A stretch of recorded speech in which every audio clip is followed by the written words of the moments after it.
Friends, in the previous class, we looked at process analysis. Today, we will look at one more important pattern of organization, that is cause-effect analysis.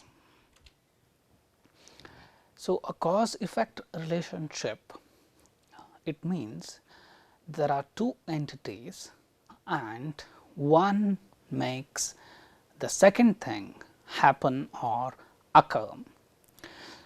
Sometimes one cause can have several effects.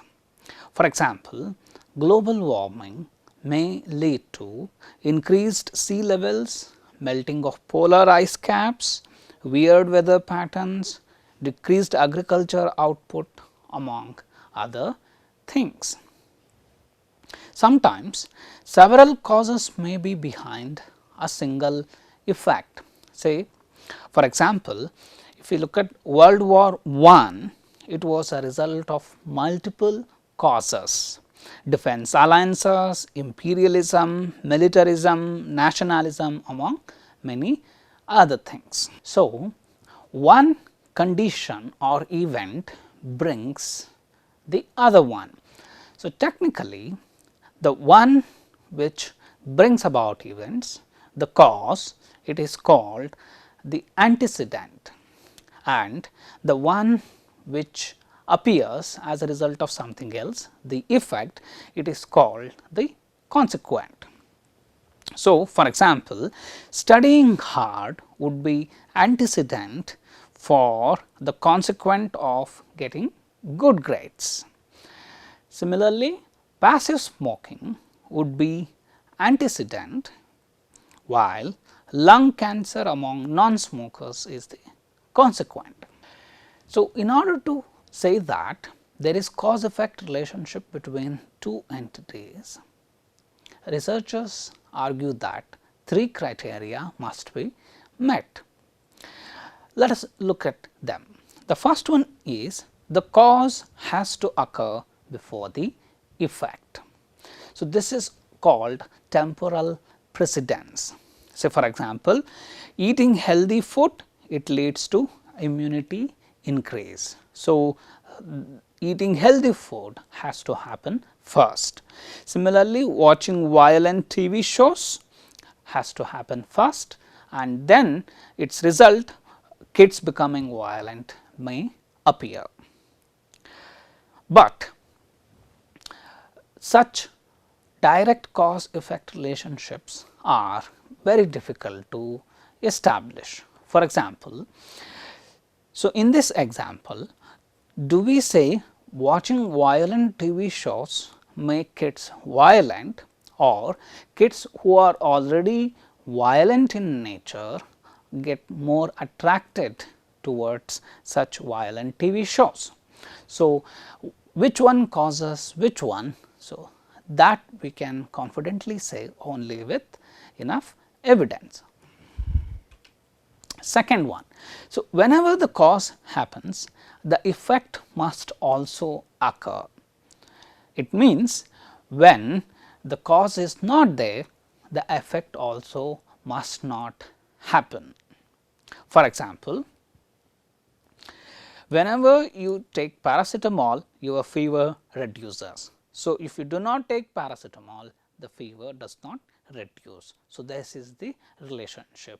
If this does not happen always, or it happens only on some occasions, then it could just be what we call coincidence, or there may be other factors which are responsible for that effect.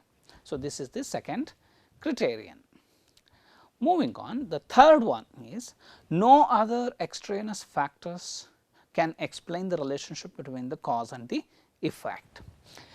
So, for example, you are teaching a group of students, and then at the end you want to say that their proficiency in English has increased. So, now you should be confident about the cause effect relationship between teaching and increase in proficiency levels. What if there are other factors which are responsible for this. For example, reading outside the classroom, coaching classes, help from parents, many other factors.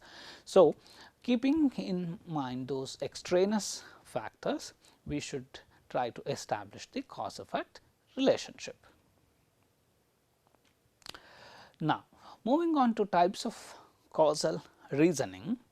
First one is called partial or contributory cause.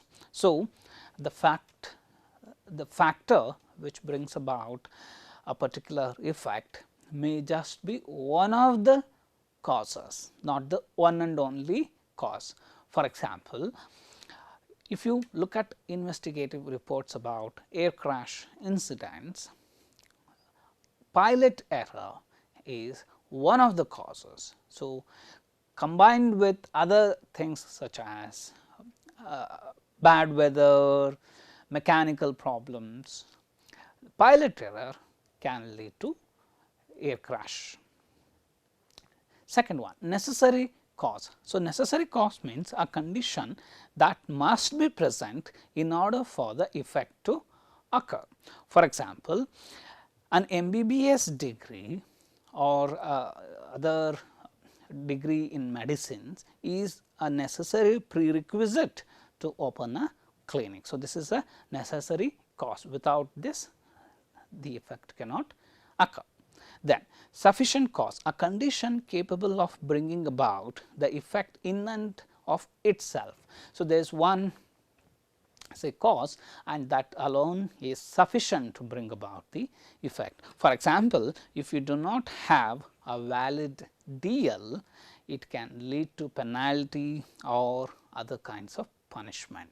So, this one thing is just a sufficient cause. Necessary but not sufficient. Sometimes a cause may be there and it may be a necessary one, but in itself it may not bring about the desired effect. Say for example, presence of water is a necessary condition for the existence of life, but does it guarantee the existence of life? No. So, sometimes there may be water, but there may not be any life. For example, now the evidence shows that water is present on Mars, maybe in different forms other than what we see on the earth, but that is not a conclusive proof to say that there is life on Mars. Then necessary and sufficient. So, this kind of cause effect relationship in real world is actually very hard to come by.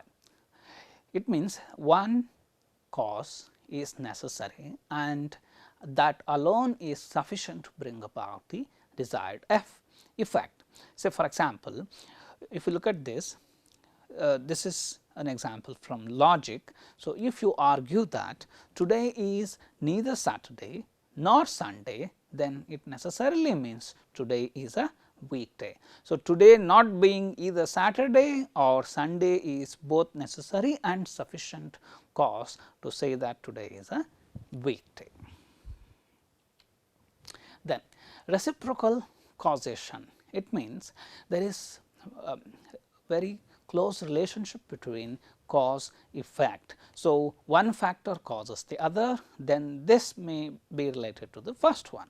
For example, some studies have shown that stuttering and shyness, there is reciprocal causation between the two. So, stuttering causes shyness and because you are shy, you may have the problem of stuttering. So, this is reciprocal causation. Causal chain or multi-step causation. So, what it means is, so there is one cause factor, it leads to something else, which in turn leads to something else, and so there is a chain reaction. So, if you recall from our discussion from the previous class, we talked about chain reaction in nuclear plant. So, in the same way here, one factor leads to another and then to another, and it continues. For example, media reports about famous people who committing suicide, and this may produce imitation suicides. So, one is famous people, they commit suicide and that is reported in media, that again leads to several imitation suicides in a causal chain. So, these causal relationships are often inferred, not directly observed. Of course, in some cases you may be able to observe this cause effect relationship directly, but most often based on available evidence and other factors, we infer this cause effect relationship. For example, doctors conduct postmortem to identify the cause of death. So, looking at the circumstantial evidence and the body, doctors decide the death may have been caused by because various reasons. So, this is a kind of inferring the causal relationship. So, we can look at effects or symptoms and then we refer back to the cause. For example, so when a person has fever, then we can say that person has some sort of infection. So, fever is only the effect or the symptom. Then if you see all the flags flying at half mast, then from that you can infer that there is some national mourning. So, this is what we mean by inferring the cause looking at the effects or symptoms. Most people have a commonsensical understanding of causation. For example, if I heat it up, water will boil, or if I turn in the key, the car starts. So, when I exercise, I sweat. So, these are simple cause effect things which we can observe directly, but this is not always the case. So, as we have observed, many times you need to look at the effects, the symptoms, and then infer from it about the causes. But sometimes people make mistakes in inferring, and there we talk about reasoning errors. So, what are these reasoning errors? Let us look at them. First one is correlation does not imply causation. So, this is one of the most common mistakes. If two things happen at the same time, then we tend to say that they are related. There is cause effect relationship between the two, but correlation does not necessarily mean that two things are logically connected or one cause the other. There may be another common cause, or sometimes there may be reverse causation as well. So, what is ignoring a common cause? For example, if you say that ice cream sales and number of drownings increase in the summer. So, if you say there is connection between these two things, increase in ice cream sales and increase in number of drownings, then that would be a reasoning error, because here we are not considering the obvious common cause, that is the hot weather. So, if you ignore a common cause, then this leads to a kind of reasoning error. Second, reverse causation. So, let us say there are two things, x and y. So, y happens after x. So, does it mean x has caused y? Not necessarily. Actually, y may have cost X. For example, poor economic conditions and increase in high crime rate. So, which one is cause, which one is effect here? Actually, people have argued for both the possibilities. So, some people say because of high crime, businesses won't invest and that leads to poor economic conditions. Some others have argued that because there are poor economic conditions, there is very little employment and no or very little income, and that leads to crimes. So, both are possible. So, this was the first reasoning error. So, correlation does not imply causation. Second one is called post hoc ergo propter hoc. It means temporal precedence does not imply causation. So, we have discussed here necessary condition, sufficient, necessary but not sufficient, necessary and sufficient. So, just temporal precedence does not mean there is cause effect relationship. For example, recession and job loss. So, if you say there is job loss because of recession, that is would be too simplistic way of looking at it. There may be several other reasons behind it. When it comes to this kind of temporal precedence and assuming cause effect relationship in a wrong way, one of the common mistakes we do is we assume a common cause for several things, and mostly superstitions are behind such things. So, for example, a cat crosses your path when you are say driving, and then you meet with an accident, you have several other problems and you blame the cats crossing your path for all those things. So, this is more of superstition than actually what you can argue with the help of evidence. Then another problem is oversimplification or reductionism. It means there is a complex problem and you reduce it to a single or a simple cause. Say for example, if you say the decline of the family unit is responsible for all of society's problems such as drug and alcohol addiction, increased divorce rate, increase in sexual assaults and so on. So, this is a very complex problem, but it has been reduced to a simple cause, that is the decline of the family unit, but actually there may be several causes behind it.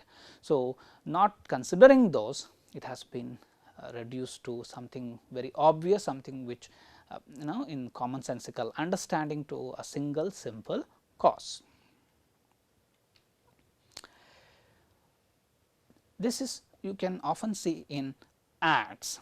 So, you equate and associate products with favorable images and lifestyles in most of these ads. So, beer is equated with fun and good times. You wear a particular fragrance and it leads to attracting the members of the opposite sex. So, this is a kind of reductionism. You have reduced a complex thing to something very simple.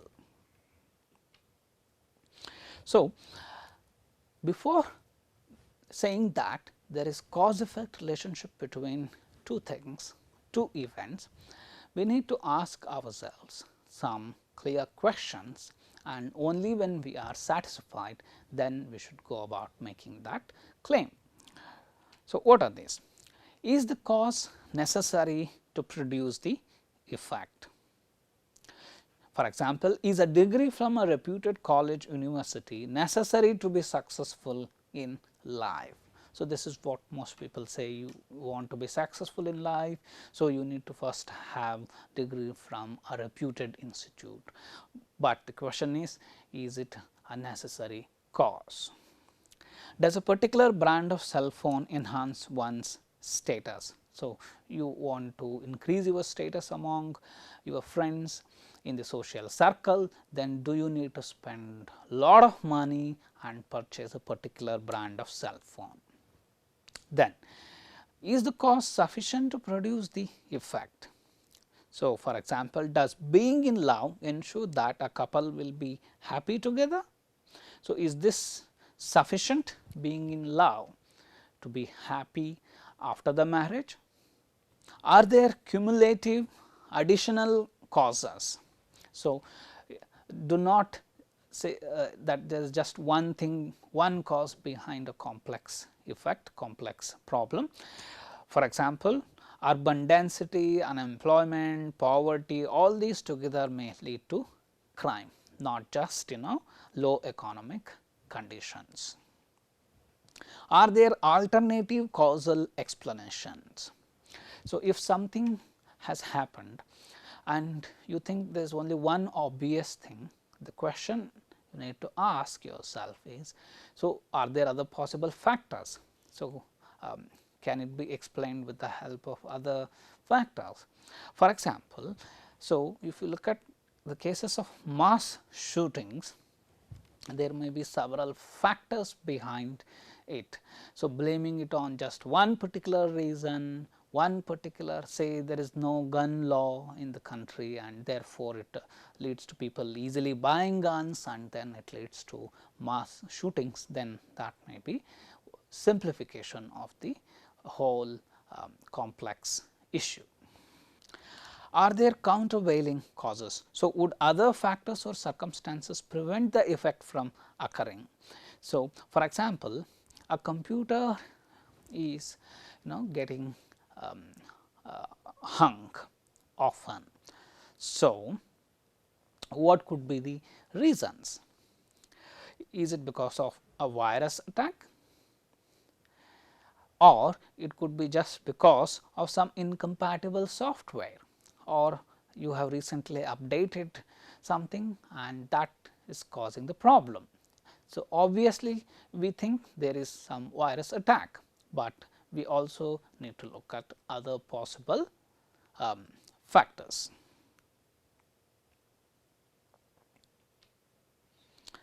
Okay. Now, let us look at some statements, analyze them and then see if the cause effect relationship between them is satisfactory. Let us look at this.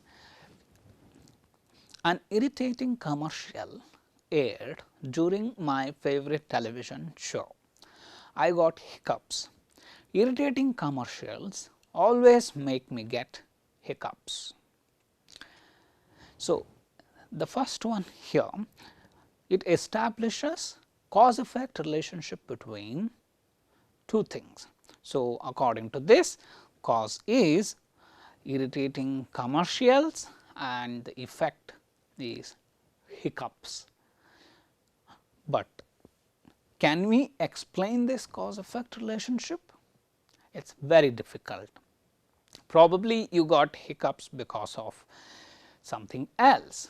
So, were you having food at the time, or were you suffering from some other disease? So, those things are not clear here. So, just to say that by watching an irritating commercial, I get hiccups, that is very difficult to establish. Okay. Second one, Mary comes to class just as the bell rings every day. Mary's arrival at class causes the bell to ring.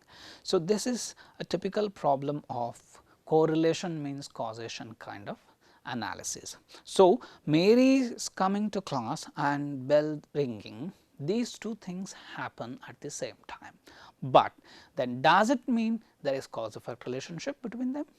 So, definitely no. So, that is the problem here. Look at third, depression causes sickness. People who are terminally ill are also often depressed. So, depression can cause illness. So, what are the things here? So, one is depression causes sickness. People who are terminally ill are often depressed. So, depression can cause illness. So, this argument here is problematic. People who are terminally ill are depressed, but because of many other reasons.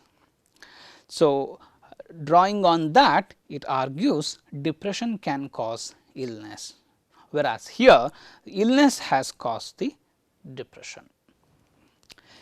Fourth one, when the ocean is extremely polluted, the corals die.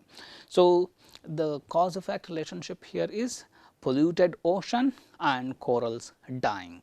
So, this cause effect relationship is actually well established with the help of studies. So, this we can accept.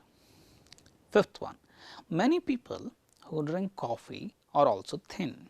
Therefore, coffee causes one to lose weight. So, this is here a problematic thing. So, many people drink coffee are also thin. This could just be coincidence.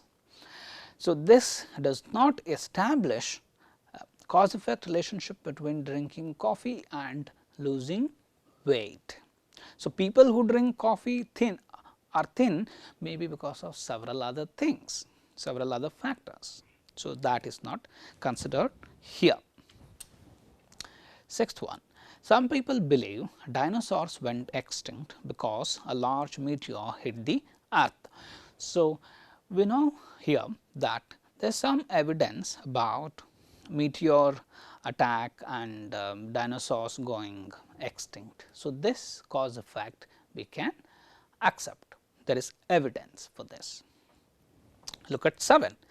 Sarah liked playing with army toys when she was a child. Sarah joined the army as an adult. Playing with an army toys makes you want to join the army. So, here this is just one case. So, Sarah played with toys and then she joined the army. So, then on the basis of that, making this cause effect relationship is problem. Also, playing with toys and joining the army, this is not established.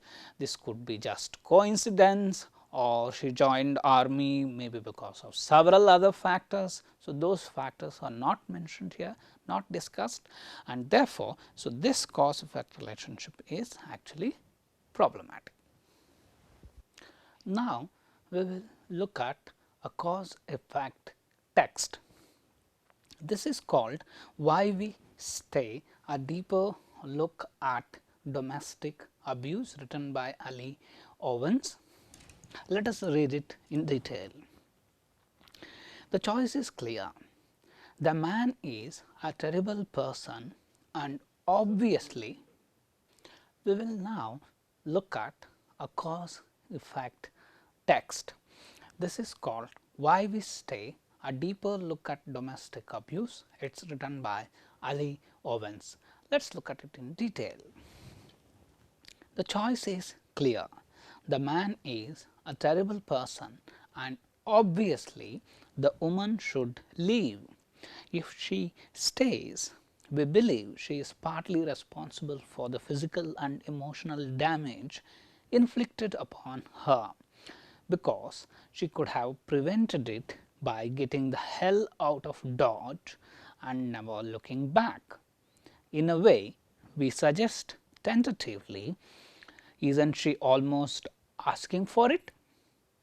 So, if we look at the first paragraph, the topic of this text becomes clear. This is about domestic abuse, and even when a woman is being abused, sometimes she decides to stay, and why does she do so? Then the text goes on to discuss factors which make women stay in abusive relationships in detail. So, let us look at the rest of the text. Real domestic abuse rarely plays out like this. It is never simple and it is never black and white. Leaving is never the easy choice. It is just one more painful choice in a reality full of painful choices. And the people who insist this isn't so have no idea. I, on the other hand, as a survivor of domestic abuse, have quite a bit of an idea. Now that that's out of the way, here are 5 reasons someone in an abusive relationship may stay with their abuser. Reasons that have nothing at all to do with financial stability. So, now writer says she is going to discuss 5 reasons why someone in an abusive relationship stays in the same relationship and does not get out of it. The writer is discussing these things based on personal experiences. So, what are these 5 reasons? First one, we are afraid of being shamed, judged, hated or accused of lying. You hear it all the time. An allegation of domestic abuse is waved away with the reasoning, I know him, he would never do that, she is making it all up, he is a nice guy. Newsflash, people with abusive tendencies are often very, very good at creating a public image that differs tremendously with what happens behind closed doors. In fact, a calculating and manipulative mindset is extremely common in people who abuse their partners. Anyone can seem nice. Abusers don't wear signs around their necks claiming that someone you know isn't capable of abuse because he seems so nice is absolutely not a sound method of reasoning, because you do not know the whole story. During the 9-year duration of our relationship, there were so many instances in which I wanted to tell someone what was going on, but I was paralyzed by fear, fear that no one would believe me, fear that they'd think I was only looking for attention, fear that they'd call me a fool for sticking around, fear that they'd label me a liar, just the way so many people have done to Amber Heard without knowing anything about what actually transpired. So, this is the first reason the writer is here talking about, that women are afraid of being shamed, judged, hated or even accused of lying, because abusers are often very good at creating a good public image. So, this is reason number 1. 2. Abuse is generally cyclical and most abusers follow a pattern that keeps victims feeling trapped. This is another behavioral pattern that is extremely common in abusive relationships. It was as though my ex could sense when I was about to throw in the towel and he'd suddenly be back to his old loving self, making it very difficult for me to justify leaving him, especially because I loved him and desperately wanted us to be able to function in a healthy relationship. And occasionally, generally after a particularly cruel incident, he would have a moment of clarity in which he would get down on his knees, sobbing, telling me he hated himself for what he had done to me and begging me to forgive him. He would promise me that he'd get counseling, that he'd do whatever it took to get better, things would be different. In doing so, he was giving me hope, maybe he'll change and everything will get better. Faced with the notion of finally having a healthy relationship with him, I found I couldn't leave. I'd remember the good times we'd shared and feel optimistic that there would be more of them on the horizon. This is precisely how abusers wield control over their partners. They dangle the carrot, the promise of change, just out of reach, so that the victim always feels hopeful that the change will actually occur and feels compelled to stick it out. So, this is the second reason, that the reason is that abusers keep the victims trapped. Sometimes they pretend as if they are going to change and things will get better. So, the abusers feel, there is change is soon going to come, yes, but it is kept just out of reach. So, that the victim, they always feel hopeful that the change will actually occur, and so they do not want to get out of the relationship. So, this is the second reason. Third one, we love our partners. Anyone who has ever been in love knows that it is no simple thing. Is it possible to love someone who abuses you? Absolutely. Furthermore, since abusive behavior is very rarely black and white, it makes things much more complicated than should I stay or should I go. For example, those moments of clarity I spoke of were the undoing of me. Despite everything he had put me through, to see him collapse in tears like that, to see him hurt so much, nearly destroyed me. So, even though I knew all too well the terrible things he had done, in those moments he seemed to me like a lost, broken boy, and I would ache for him. I loved him so much that seeing his pain felt far worse than the pain he inflicted on me, and I couldn't walk away, not when he was hurting, not when he needed me.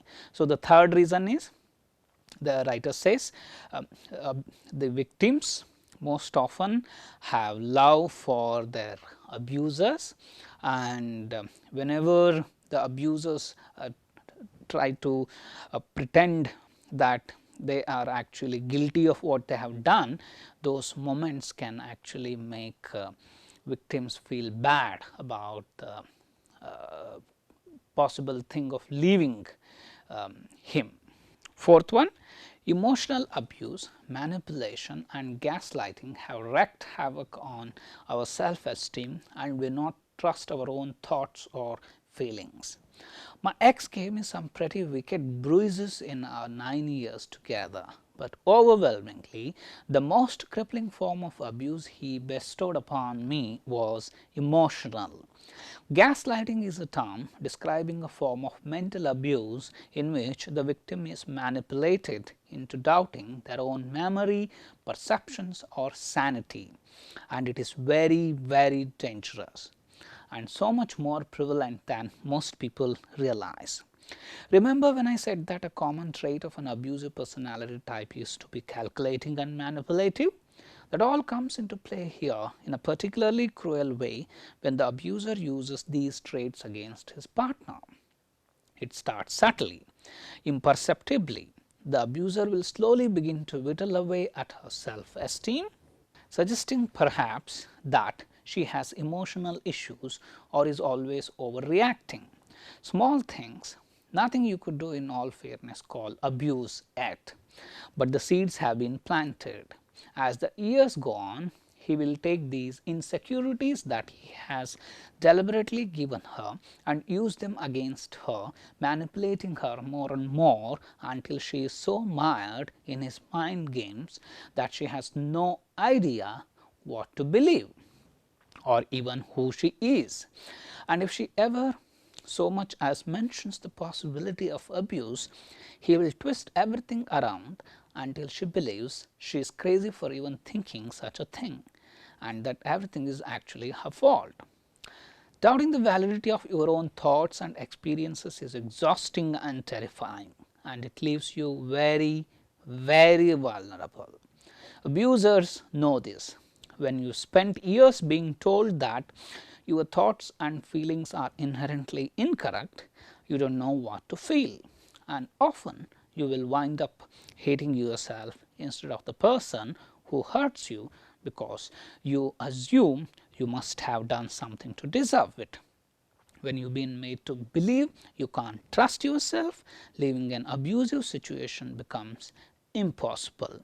The fourth reason is that the writer says most often abusers play with the emotions of the victims.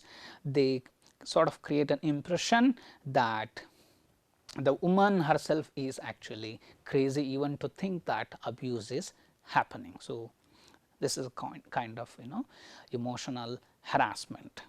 Fifth one, we fear retaliation. Simply running away from an abusive partner does not always mean the abuse will stop. In many cases, abusers will go so far as to stalk, rape or even kill the women who try to leave them. Sometimes it is very literally not safe to leave.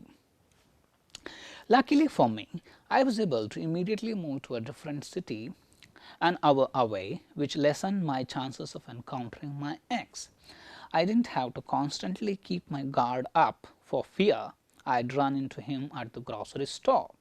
Nor did I believe he would go so far as to be a danger to me. But many women are not so lucky, and the thought of leaving makes them legitimately fear for their lives.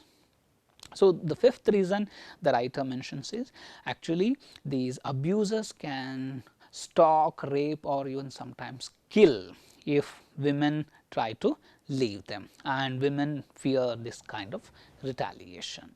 So, now let us come to the final paragraph. The roots of abuse are deep and twisted, and it is impossible to understand the dynamic of a relationship that you yourself are not a part of. Next time you find yourself tempted to say something judgmental about someone who has remained in an abusive situation for a period of time, please remember these words from someone who knows and just don't. Victim blaming is all too common in today's society. My hope is that if we shed more light on a topic classically shrouded in darkness, we can put an end to the victim blaming and help keep people safer in their relationships. So, here the main purpose of the writer is to throw light on this general trend of blaming the victims. So, by listing out the reasons for women continuing to stay in abusive relationships, she argues that it is not always very simple to leave an abusive relationship, and it is a very complex thing. So, people who oversimplify it and tend to blame the victim should think about these reasons before making such a statement. So, this is what she is trying to argue here. So, as I mentioned, the writer talks about these reasons, 5 reasons based on her personal experience. So, she was in an abusive relationship and she has got out of it. So, on the basis of that she lists reasons. So, this is a typical cause effect relationship kind of text. We will look at one more text now. This is called, Are the effects of global warming really that bad? 8 degrees Fahrenheit. It may not sound like much, perhaps the difference between wearing a sweater and not wearing one on an early spring day. But for the world in which we live, which climate experts project will be at least 8 degrees warmer by 2100, should global emissions continue on their current path, this small rise will have grave consequences, ones that are already becoming apparent for every ecosystem and living thing, including us. So, this text, if you see this introductory paragraph, is about effects of global warming. It introduces the topic. There are some general remarks that the global temperature is going to increase by 8 degrees Fahrenheit by 2100, and what consequences it may have. So, the rest of the text talks about these effects. First is more frequent and severe weather. Higher temperatures are worsening many types of disasters, including storms, heat waves, floods and droughts. So, the first effect the writer here talks about is severe weather patterns. You can then see that the writer here quotes an expert. Extreme weather events are costing more and more, says Alia Haq, Deputy Director of NRDC's Clean Power Plan Initiative. The number of billion-dollar weather disasters is expected to rise. Then in the second paragraph, you can see that the writer here quotes some studies and mentions statistics to support it. For example, in 2015, there were 10 weather and climate disaster events in the United States, including severe storms, floods, drought and wildfires that caused at least $1 billion in losses. So, a particular effect is mentioned, but unlike the previous text, which is based on personal experiences, here it is based on studies and available statistics. Second effect, higher death rates. Today's scientists point to climate change as the biggest global health threat of the 21st century. It is a threat that impacts all of us, especially children, the elderly, low income communities and minorities, and in a variety of direct and indirect ways. As temperatures spike, so does the incidence of illness, emergency room visits and death. So, the writer here is talking about increase in death rate. There are more hot days in places where people are not used to it, Huck says. So, here again the writer quotes an expert. They do not have air conditioning or can't afford it. 1 or 2 days is not a big deal, but 4 days straight where temperatures do not go down even at night leads to severe health consequences. So, some more details are here given. Third one, higher wildlife extinction rates. As humans, we face a host of challenges, but we are certainly not the only ones catching heat. As land and sea undergo rapid changes, the animals that inhabit them are doomed to disappear if they do not adapt quickly enough. So, this is talking about the effect of global warming on wildlife. So, the writer here refers to a report. According to the Intergovernmental Panel on Climate Change 2014 assessment, many land, freshwater and ocean species are shifting their geographic ranges to cooler climes or higher altitudes in an attempt to escape warming. So, there is also a reference to another study, 2015 study, and some statistics is here given to elaborate on this particular point. Now, we come to the final paragraph. There is no question climate change promises a frightening future and it is too late to turn back the clock. We have already taken care of that by pumping a century's worth of pollution into the air nearly unchecked. Even if we stopped all carbon dioxide emissions tomorrow, we would still see some effects, Huck says. That of course is the bad news, but there is also good news. By aggressively reducing our global emissions now, we can avoid a lot of the severe consequences that climate change would otherwise bring, says Huck. So, after discussing the effects, the concluding paragraph here talks about some suggestions, some actions which need to be taken. So, this text was about effects of global warming, and the effects are inferred on the basis of studies, reports, and the writer uses statistics, experts' opinion to back up the argument. Moving on. So, how do you draft a cause effect analysis paper? So, the first point is, what are you going to focus on, causes, effects or both? If you recall, the first text we looked at, why women stay in abusive relationships, that text focused on causes the second text which we looked at, effects of global warming. So, that obviously looked at effects. Sometimes you may want to look at both causes and effects. So, if you focus on causes, how significant is this particular cause and precisely how does it contribute?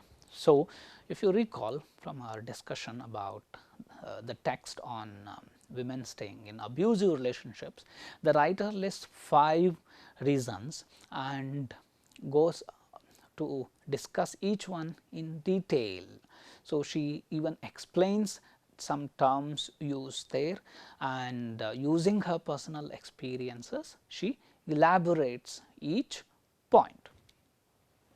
If you focus on effects, so how important is this effect and what evidence will establish? So, if you look at this text we just discussed, I am going back here. So, effects of global warming. So, this is effect on weather patterns, then this is on human beings, higher death rates, and then this is on wildlife. So, writer here looks at effects on multiple factors, and of course, there is a lot of evidence, experts opinion, research studies, reports to establish the importance. So, you can use the opening to identify your topic and indicate whether you plan to discuss causes, effects or both. So, I am going back to the introductory paragraph this.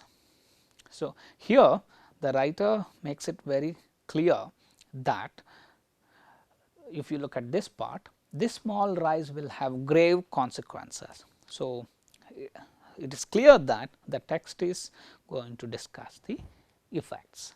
So, this is how you indicate in the introductory paragraph.